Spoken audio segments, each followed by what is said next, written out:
SK Music Support। Bengal के हिया माल माल बंगाल के हिया माल बंगाल के हिया माल माल बंगाल के हिया माल बागोर बदन गोरे गहल गा बदन गोरे गहल गा बागोर बदन गोरे गहल गाल रेशम जैसन बा बहलवाल नागिन जैसन बा चाल ढाल लइकन के भइल बुरा हाल हाल बंगाल के हिया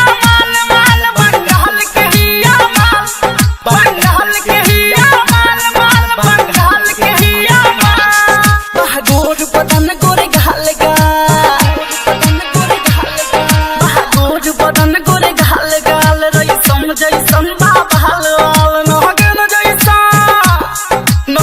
जैसन बा चाल ढाल लइकन के भइल बुरा हाल हाल बंगाल के हिया माल माल बंगाल के हिया माल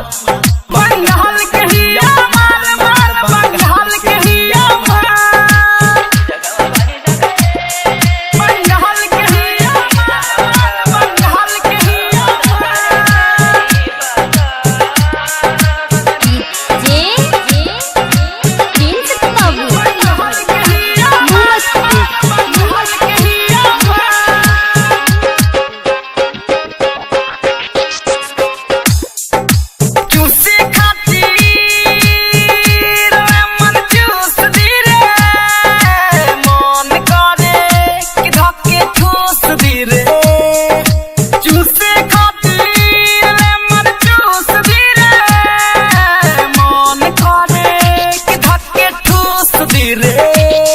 बारस से भरल होठ लाल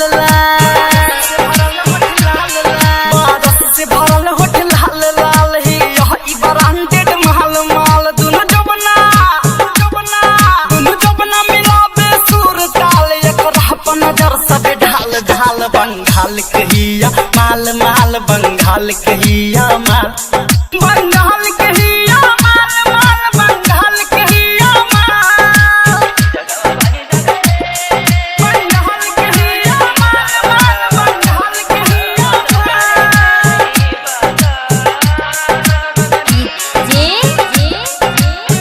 बंगाल के हिया बंगाल के हिया Presented by SK Music Support। Tiger Sharma टोली धोनी सोलिम राकेश रेखारी चोली टाइगर शर्मा टोली धोनी सोलिम राकेश रेखारी चोली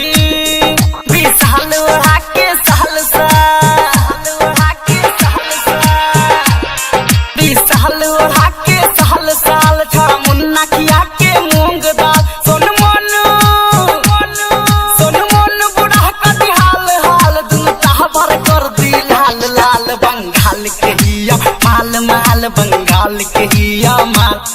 बंगाल के हिया माल माल बंगाल के हिया माल। अगर आप भी चाहते हैं राजीव रॉक्स के ऑडियो और वीडियो सबसे पहले आप तक पहुंचे, तो लाल बटन को दबाकर चैनल को सब्सक्राइब जरूर करें और साथ में बेल आइकन को दबाना।